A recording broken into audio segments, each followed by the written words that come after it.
Good morning बच्चों। आज हमारा जो लेसन चल रहा है, हम जब पढ़ रहे थे aldehyde ketones and carboxylic acid. Aldehyde ketone हमारे कंप्लीट हो गए। आज हम पढ़ेंगे कार्बोक्सिलिक एसिड। कार्बोक्सिलिक एसिड जिसमें COOH ग्रुप लगा होता है। किस तरह से होता है? कार्बन की 4 वैलेंसी होती है, तो कार्बन की 2 वैलेंसी तो किसी से भी जुड़ी हुई हो सकती है। इसके बाद एक डबल बॉन्ड O होता है और एक OH होता है। इसको हम कार्बोक्सिलिक ग्रुप कहते हैं। अगर मैं इनका वर्गीकरण करूं तो ये 2 प्रकार के होते हैं। एक होते हैं एलिफेटिक कार्बोक्सिलिक एसिड, दूसरे होते हैं एरोमेटिक कार्बोक्सिलिक एसिड। जैसा इनके नाम से दिखता है, एलिफेटिक मीन्स इसमें ये जो कार्बन जुड़ा होता है किसी भी एलिफेटिक या एल्किल ग्रुप से जुड़ा होता है। एग्जाम्पल के लिए एसिटिक एसिड, ये देखो, ये था, ये कार्बन इसके साथ जुड़ा है, एक वैलेंसी है। तो इसी तरीके से कोई भी CH3 हो सकता है, C2H5 हो सकता है। इस तरीके से कोई भी एल्किल ग्रुप जुड़ा होता है तो उस तरीके के हम कार्बोक्सिलिक अम्ल को एलिफेटिक कार्बोक्सिलिक एसिड कहते हैं। दूसरे होते हैं एरोमेटिक कार्बोक्सिलिक एसिड। इसमें ये कार्बोक्सिलिक ग्रुप जो होता है COH जो होता है वो बेंजीन साइकिल या एरोमेटिक ग्रुप से जुड़ा हुआ होता है, फेनोलिक ग्रुप जुड़ा होता है, तो उनको हम एरोमेटिक कार्बोक्सिलिक एसिड कहते हैं। जैसे यहाँ पर मेरा एसिटिक एसिड हो गया, एग्जाम्पल के लिए ये बेंजोइक एसिड हो गया। बस इसका हल्का सा इंट्रोडक्शन ही आपके सिलेबस में है, वो मैंने दे दिया। अब आ जाता है इनका हम नाम कैसे लिखते हैं। अगर मुझे इनके नाम लिखने होते हैं तो ये जिस एल्केन से बने होते हैं उसके बाद के ई को हटा करके हम ओइक एसिड लगा देते हैं। जैसे ये देखो CH3 CH2 COOH, इसमें कार्बन कितने हैं? 1 2 3, प्रोपेन से बना है, तो ये क्या हो गया मेरा? Propanoic acid. प्रोपेनोइक अम्ल। अब नेक्स्ट इसको भी देखो आप, इसमें क्या है? 2 COOH ग्रुप है, 1 2 और 3, 1 2 3 कार्बन है, तो ये भी प्रोपेन से बना है, तो ये क्या हो गया? प्रोपेन। 2 है कार्बोक्सिलिक ग्रुप, जैसे हाइड्रोक्सी में 2 होते थे तो हम 2 हाइड्रोक्सी, अब यहाँ पर 2 है तो डाई प्रोपेन डाई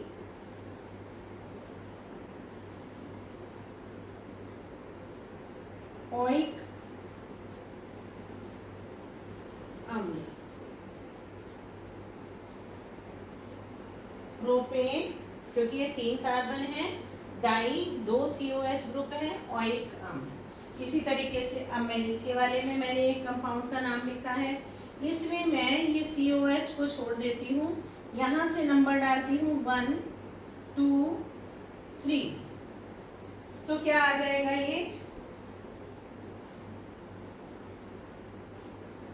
ये क्या है मेरा? 1 2 3 जो है प्रोपेन ही हो गया, तो यहाँ पर मैं लिखूंगी प्रोपेन।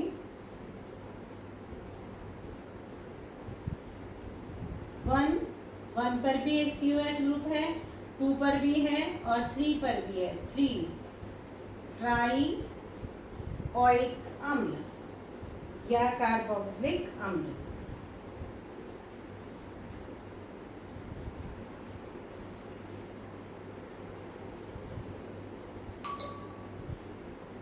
इसको मैंने नंबर डाल करके इस तरीके से लिख दिया। अब मैं इसको देखूं, इसमें भी मैं 2 ही कार्बन वाला एटम ले रही हूँ, 1 एंड 2। 1 एंड 2 तो ये 1 और 2 ये है मेरा 2, तो ये क्या हो गया? 1 पे होती है मीथेन, 2 पे होती है इथेन, तो क्या होगा? 1 1 2 2 1 2 3 4, तो क्या होता है मोनो, ड्राई, ट्राई और टेट्रा। तो टेट्रा कार्बोक्सिलिक एथेन, पहले मैं एथेन लिखूंगी, ethane 1 1 2 2 tri mono di tetra, sorry tetra carboxylic अम्ल।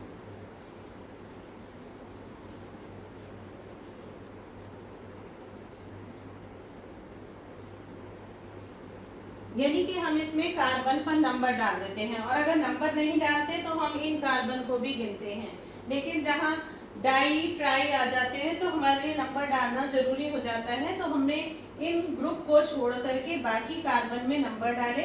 नंबर डालने के बाद जिस जिस ग्रुप पर जुड़ा है हमने उसको, जैसे ये 3 लिया है तो मीथेन, ईथेन, प्रोपेन, तो प्रोपेन 1 पर भी है, 2 पर भी है, 3 पर भी है, 1 2 3 ट्राई कार्बोक्सिलिक एसिड।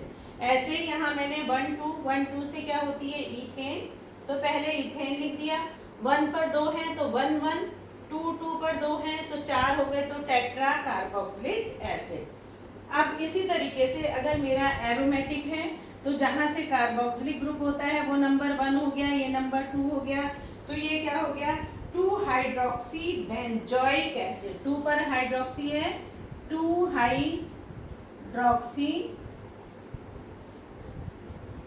बेंजोइक अम्ल।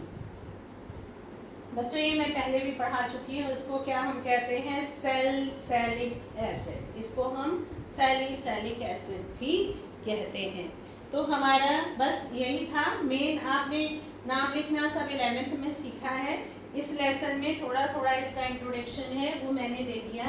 मेन अब आ जाती हैं, जो भी हम टॉपिक पढ़ रहे हैं उसमें मेन हमारे बनाने की विधियाँ और उनके रासायनिक और भौतिक गुण हैं। अब मैं इसके बाद आपको बनाने की विधियां इसकी देखते हैं क्या क्या हैं। बनाने की विधियों में सबसे पहले हम विधि देखते हैं ऑक्सीकरण विधि। ऑक्सीकरण द्वारा हम किस तरीके से कार्बोक्सिलिक अम्ल बनाते हैं। तो सबसे पहले हम बनाते हैं एल्कीन का ऑक्सीकरण करने पर। एल्कीन वो वाली एल्कीन हो जिसमें कम से कम एक विनाइल हो, विनाइल में CH के बीच में डबल बॉन्ड हो, इस तरीके का।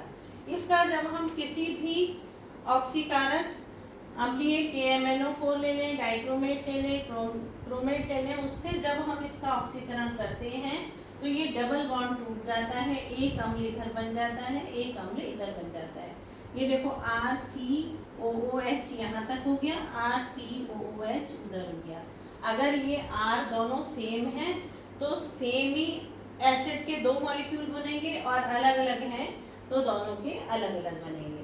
सपोज मैंने यहाँ ले लिया, ये ब्यूटीन लिया है मैंने, तो ब्यूटीन में ये देखो अब मैंने इसका भी अम्लीय KMnO4 H आयन लिख दिया है, इसका मतलब अम्लीय KMnO4 से जब इसकी रिएक्शन कराई तो इसका ऑक्सीकरण हो गया, ये यहाँ से टूट गया, CH3COOH CH3COH, तो 2 मॉलिक्यूल एसिटिक एसिड के बन गए। तो इस तरीके से हम किसी भी एल्कीन का अगर हम ऑक्सीकरण करते हैं तो उनसे हमारे कार्बोक्सिलिक एसिड बनते हैं। दूसरा आ जाता है प्राथमिक अल्कोहल द्वारा। अभी हमने एल्डिहाइड बनाने की विधियों में भी देखा था, जब हमने PCC को यूज़ किया था ताकि वो एल्डिहाइड पर ही रुक जाता है। अगर हम ज़्यादा पावर का ऑक्सीकारक यूज़ करते हैं तो वो एल्डिहाइड नहीं सीधा कार्बोक्सिलिक अम्ल पर आकर के रुकता है। और हमें पता है जो प्राथमिक अल्कोहल होते हैं वो एसिड में चेंज हो जाते हैं। तो ये CH2OH है, मैं अम्लीय KMnO4 के साथ इसका ऑक्सीकरण कर रही हूँ, तो RCOOH और एक H2O का मॉलिक्यूल अलग हो जाता है। देखो मैंने डेकेनॉल लिया है, डेकेन मतलब 10 कार्बन वाला, 1 और 8 ये है 9 और 1 10, डेकेनॉल है। तो इसके अगर मैंने ऑक्सीकरण किया तो क्या हो जाएगा, ये जो है यहाँ से H2O हट करके COOH आ जाएगा, तो डेकेनोइक अम्ल बन जाएगा। इसी तरीके से अगर मैं बेंजल अल्कोहल का कर देती हूँ तो उसमें भी क्या होगा, यहाँ से ये हट करके यहाँ पर बेंजोइक एसिड में चेंज हो जाएगा। ये सब हम एल्डिहाइड में भी पढ़ चुके हैं। एल्डिहाइड के ऑक्सीकरण से भी हमारे यही बन रहे थे और एल्डिहाइड बनाने की विधियों में भी हमने यही देखा था। तो चलिए इसका नेक्स्ट मेथड क्या है। अब हम एल्डिहाइड का ऑक्सीकरण करके भी कार्बोक्सिलिक अम्ल बनाएंगे। अब देखो हम एल्डिहाइड का ऑक्सीकरण करते हैं। ये सब अभी हम रिसेंटली पिछले टॉपिक में देख चुके हैं। तो यहाँ पर तो सिर्फ एक रिवीजन चल रहा है हमारा, जो बनाने वहाँ के गुण थे, यहाँ बनाने की विधियाँ हैं। यहाँ पर अगर हम किसी भी एल्डिहाइड का किसी भी ऑक्सीकारक से, दुर्बल ऑक्सीकारक हो तो भी ऑक्सीकरण हो जाएगा और प्रबल ऑक्सीकारक हो तो भी ऑक्सीकरण हो जाएगा। एल्डिहाइड जो होंगे वो हमारे एसिड में चेंज हो जाएंगे। फॉर्मेल्डिहाइड फॉर्मिक एसिड में चेंज हो जाएगा। और अगर यहाँ पर मेरा एस्टैल्डिहाइड होता CH3CHO एस्टैल्डिहाइड होता तो ये इसका ऑक्सीकरण करने पर ये क्या CH3COOH एसिटिक एसिड में चेंज हो जाता। नेक्स्ट आ जाता है एल्किल बेंजीन। जो भी हम ये कार्बोक्सिलिक एसिड बना रहे हैं, हम एल्किल भी बना रहे हैं और एरोमेटिक भी बना रहे हैं।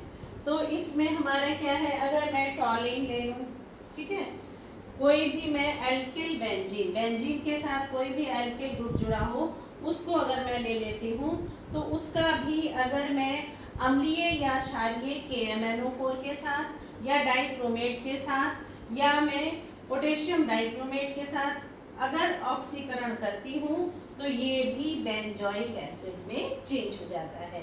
अगर मैं इससे बड़ी ले लेती हूँ, यहाँ पर तो सिर्फ मिथाइल बेंजीन था, अब यहाँ पर मेरा प्रोपाइल बेंजीन है, इसको भी मैं लूँगी तो ये सब अलग हो जाएगा और यहाँ पर COOH आकर के यहाँ पर मेरा बेंजोइक एसिड बन जाता है।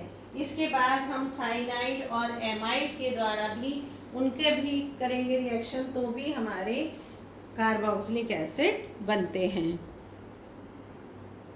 तो बच्चों अब हमारा नेक्स्ट मेथड आ जाता है साइनाइड एवं एमाइड द्वारा किस तरीके से हम एसिड बनाते हैं।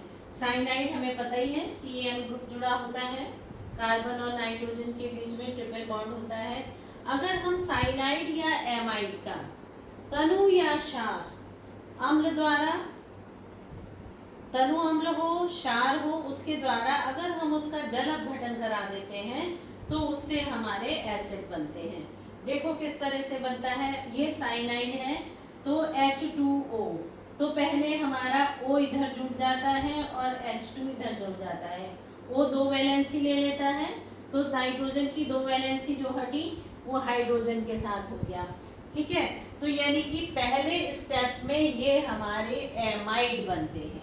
जहाँ CONH2 होता है उसे हम एमाइड कहते हैं। एमाइड बन गया, फिर जब हम इसका जल अपघटन कर देते हैं तो ये H जो है, एक OH इधर आ जाएगा, H इधर आ जाएगा, तो ये बन गया एसिड RCOOH। अब NH3 और एक यहाँ पर मान लो जो भी अम्ल था NH4 आयन, अगर HCl था तो NH4Cl बन जाएगा, सल्फ्यूरिक एसिड था तो अमोनियम सल्फेट बन जाएगा। इस तरीके से इसका मॉलिक्यूल बन जाता है। यानी कि साइनाइड का जब हम जल अपघटन करते हैं तो पहले स्टेप में एमाइड बनता है और दूसरा फिर अपघटित होकर के, जल अपघटित होकर के वो एसिड में चेंज हो जाता है। चलो हम एथिल साइनाइड ले लेते हैं। CH3CN इथेन से बना है एथिल साइनाइड, इसका जल अपघटन किया तो एथेन से है एथेनामाइड बन गया। एथेनामाइड का फिर जब मैंने जल अपघटन कर दिया तो ये मेरा एसिटिक एसिड, यहाँ पर मैंने प्रॉपर अम्ल HCl लिया तो यहाँ पर अमोनियम क्लोराइड बन गया। यहाँ मैंने कोई भी अम्ल ले सकते हैं इसलिए मैंने H आयन लिख के वो आयन छोड़ दिया। यहाँ पर अगर मैंने HCl लिया है तो मेरा अमोनियम क्लोराइड बन जाता है। नेक्स्ट मैंने कहा साइनाइड एवं एमाइड। अब मैं एमाइड से देखती हूँ। देखो इस चीज को ध्यान से देखो, इसका फर्स्ट स्टेप में एमाइड बन रहा है, फिर जल अपघटन होके एसिड बन रहा है। तो अब मैं यहाँ से शुरू करूंगी। अगर मैं एमाइड का जल अपघटन कर दूंगी तो पहले स्टेप में ही मेरा एसिड बन जाएगा। CH3CONH2 जहाँ लगा होता है उसे हम एमाइड कहते हैं। इसका जल अपघटन भी किसी भी डाइल्यूट एसिड या बेस के साथ कर देंगे तो एसिड बन जाएगा यहाँ तक कट करके और अमोनियम आयन निकल जाएगा। अब मैं यहाँ पर एथेनेमाइड ले लेती हूँ। एथेनेमाइड CH3CONH2 जो मेरा यहाँ पर बना था, यहाँ पर मैं एमाइड की उससे ले रही हूँ। इसका मैं जल अपघटन HCl की उपस्थिति में करती हूँ तो मेरा एसिटिक एसिड बनता है और अमोनियम क्लोराइड बन जाता है। ऐसे ही मैंने कहा हम एरोमेटिक एसिड भी बना रहे हैं तो क्या होगा, ये बेंजामाइड ले लिया, बेंजाइल ग्रुप है, CONH2 जुड़ गया तो एमाइड हो गया। बेंजामाइड का भी जब मैं जल अपघटन करती हूँ तो बेंजोइक एसिड बनता है और अमोनियम सॉल्ट बनता है। HCl है तो अमोनियम क्लोराइड, H2SO4 है तो अमोनियम सल्फेट। इस तरीके से हमारा बन जाता है।